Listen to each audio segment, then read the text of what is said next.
Hey everyone, so we're going to make half square and quarter square triangles.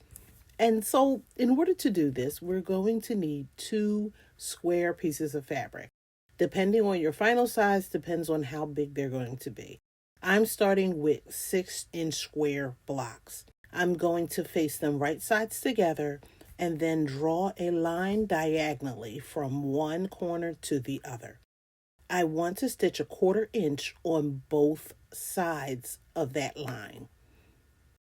Once the 1/4 inch is stitched, and I'll show it to you here, then I can just cut that line and I have two half square triangles. It's important at this point to press them really well because we want our corners to match up. And then I cut off my little dog ears. Once that's done, I am going to nest those seams together.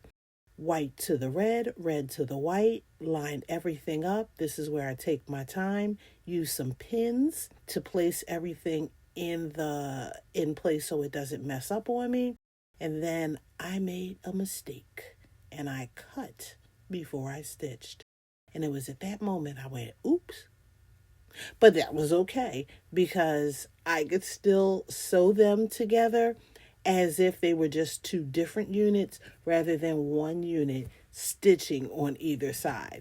So I didn't mess that up completely, but yeah, I did make a mistake. So here we are.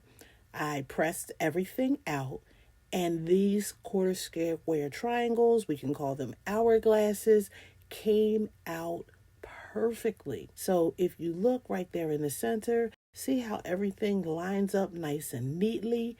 It is ready to go.